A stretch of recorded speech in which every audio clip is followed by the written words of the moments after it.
kept seeing this picture everywhere, mostly in the thumbnails of YouTube videos in my recommendations, which I suppose says a lot about the kinds of jolly things I'm watching, but I never clicked on them. Not because I wasn't intrigued, I certainly was, but because I knew what it was from and I wasn't ready yet to see it.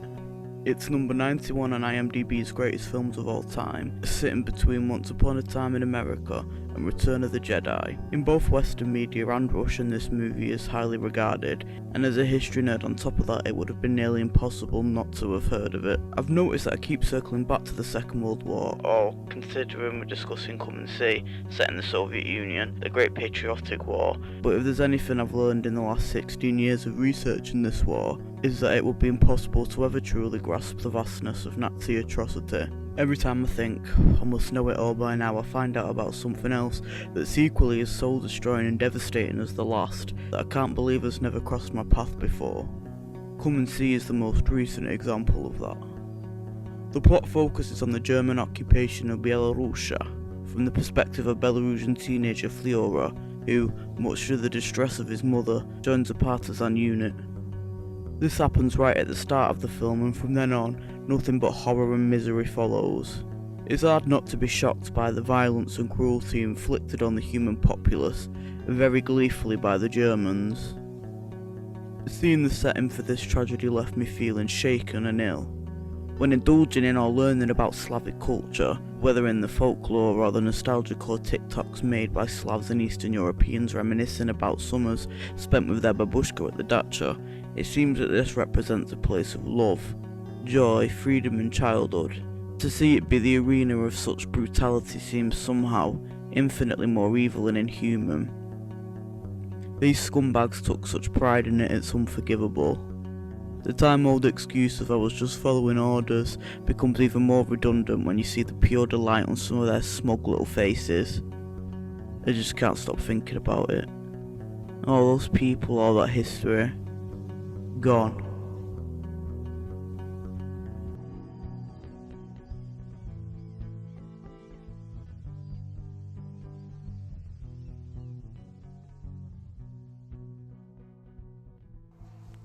It's a memorable film for lots of reasons. The dialogue isn't constant, but it feels very natural and intentional, sincere.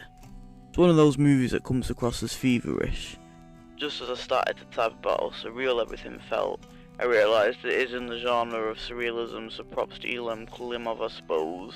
And while I don't intend this video to be a movie review, I do want to talk about a few elements that I think deserve to be singled out for their genius and tragedy. First of all, Fyodor's transformation from a young, innocent, shielded boy pre-joining the partisans to a broken, traumatised one with a face aged beyond its years, reflecting all the awful things he's seen, is one of the most important details, I believe. Of all the hundreds I've seen, no other war film has come close to portraying this so well. It's breathtaking. They could be two different people. Secondly, this scene. Оставляем тебя на развод!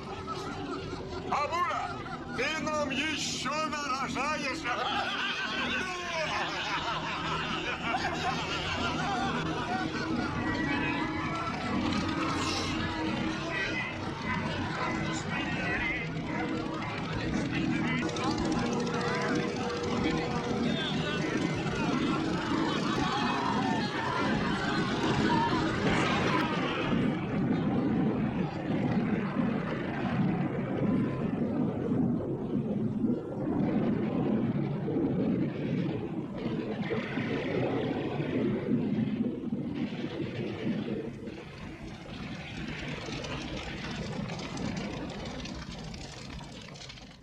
I don't think I need to even analyse what makes it so disturbing, and so instead I'll just run you through the thoughts it put into my head.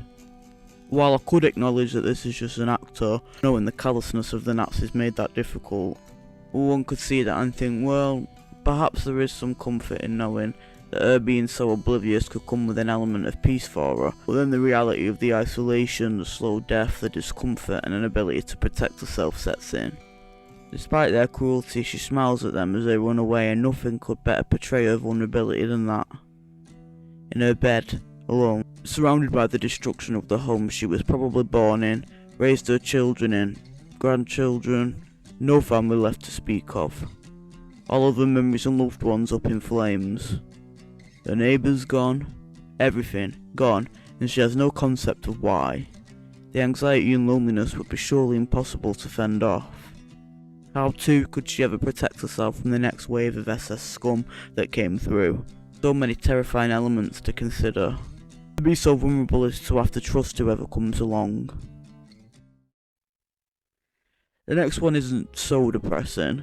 I think it is the only calm scene in the whole film, and it is extremely peaceful, ethereal. Sheltering from the rain and, metaphorically, the constant looming danger. We get to see Flora and Glacier experience, for the very last time, true freedom. The kind of freedom only childhood offers, before it's snatched away much too soon.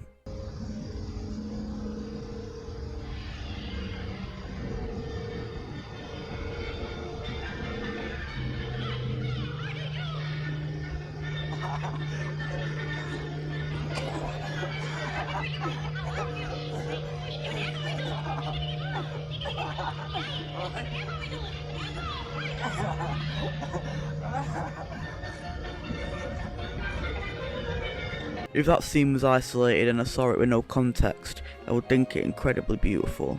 Or rather beautiful in a much purer way. The beauty's still there, it's just much darker. If you were able to go back in time and kill baby Hitler, could you do it? From the moment we talk about Hitler, that question is birthed. We ask each other, we roll it over in our heads, but for me it's never been a difficult question. Knowing all that happened, I'd do it in an instant, but that's not to say I don't understand why people hesitate. I think that's what makes this last scene so important. Because given all Flora has seen and been through, who could be more deserving in that moment of making such a decision?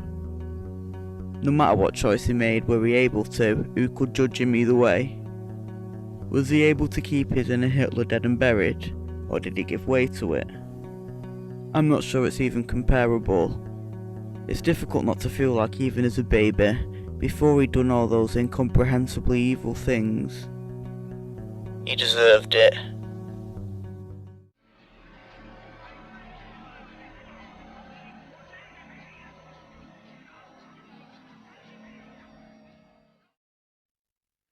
Originally the movie was called Kill Hitler, though they were banned from using anything with that name in the title. Klimov tried to explain that it wasn't just referring to killing the man himself, but rather, as I previously mentioned, one's inner Hitler. He wanted to make Come and See after reading Katyn. He and its author worked closely on it. Adamovich came from a family of partisans and had driven from Moscow to Belarus, where he travelled all over speaking to survivors. This would be Klimov's final film. After an over 3-decade-long career and having been completely emotionally drained by Come and See, he never made another. He did say, however, that he was just relieved that Alexei Kravchenko hadn't gone mad. Почему?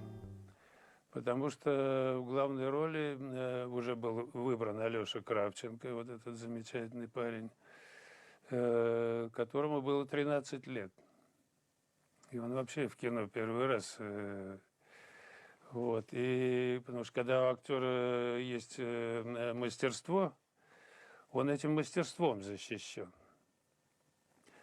А когда у него никакого мастерства нет, только желание слушать режиссера, желание это делать, понимание, что он делает большое дело, важное, все равно это могло кончиться очень печально.